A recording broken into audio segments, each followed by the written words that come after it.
with my Taylor 12-string. This is the Builder's Edition that I got last year. So I thought I'd do a little comparison today because I have 3 12 strings with me right now. I think I've compared these before, but I'm going to do it again a little bit differently. And what I did was I put a partial capo on this guitar. And what I'm going to try to do is play the same thing on each one.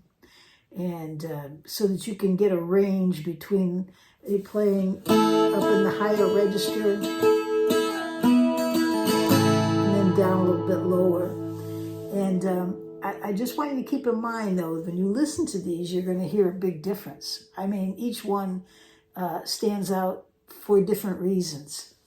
And if you were going to try to describe them, I think it'd be hard-pressed to say that describing them would include the words, that's a bad guitar. Because there isn't one of these guitars that's a bad guitar. But they all sound different. And they all offer something different to the player. So I think it's kind of like having different tools in your toolbox. You might use one for one thing and use the other for something entirely different. They're a lot of fun to play, and they inspire you in different ways. But they are definitely all different. They have all different pickups in them. They're all different woods. As I go through these, I'll put the description of these guitars in a little box above them. But in terms of the shapes, the woods, the pickups, they are definitely, every one of them, they're different. So you got to kind of pay attention to that. For instance, this one here's got maple, has maple back and sides. See that beautiful maple? Looks like a violin. Maple tends to have a really, to me, it's very bright. It's really, really bright. And whereas on the other hand, I have a Mackenzie Marr here, and it has the Bolivian, not Brazilian, Bolivian rosewood back and sides. These are all solid woods. Oops, I just hit that. That was smart. Okay, there we go. And I'm a little sort of in little tight quarters. They're all 12 strings. They all will have a partial capo on. I'll tell you about that in a minute. And then the third one is a Takamine, and it's from this 80, I think it's 1980, if I remember right. And I think it was a question about whether it was 1979. But nevertheless, it's an old guitar, and it's got a lot of years on it, about 45 now, I guess. 45, 46 years, and it's still playing beautifully. It has a laminated back and sides mahogany. Mahogany tends to be very, to me, mahogany is very sweet and mellow sounding. But this guitar is very loud. It's a sort of a dreadnought shape, whereas the Mackenzie Marr is more of a jumbo shape, and this is a 12 fret to the body guitar. And it's more, to me, it's more of a auditorium kind of shape. And so they're all a little bit different. And so why don't we just get started with it? And like I said, I'll give you the actual information above for each of the guitars. And then you tell me what you think. Do you like what you hear? Is there one that stands out to you more than the other? Try not to, I probably should have tried to do this blind so you couldn't see them. But I'm not going to go through that. It would kind of been fun to do that, because sometimes people hear the name of something they automatically assume. So close your eyes. Don't think about what type of guitar it is or how much it might have cost, because every one of these is at a different level in terms of cost. I paid $350 for the Takamine. The Algonquin, if you were to buy one today, I got a good deal on it from the company, but I think the actual price is like $1,200, $1,299. I'll write it up there someplace. But then again, it's a solid wood guitar. And then I think I paid like $3,500 for this one. But again, I can't remember. And so you can see, though, they're all different ranges. One's super expensive in my book. This is an expensive guitar, whereas the Takamine is only $300-something. So anyways, so let's get started. I put a capo, it's a partial capo, on strings 5, 4, and 3 on the 2nd fret. And the reason why I did that is because it kind of gives a sort of a dadgad, a fake dadgad. It's not dadgad, but it's like dadgad, and you can get that real kind of Celtic sort of sound to it. And so let me just play a little something. Just I'll try to play the same thing on each one, and then you tell me what you think.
So there you go. There's 3 of them. This was the Takamine I was telling you about. And like I said, this is the 385, I believe. I think it's EF385. And I'll put the information up there about it. I wanted to show you the pickup on it. It's pretty old. You can see there's the jack down here.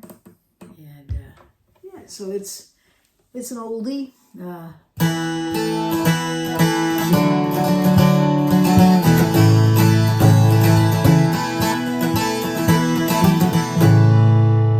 It is a really nice guitar. Not bad for $350. I haven't done anything to it.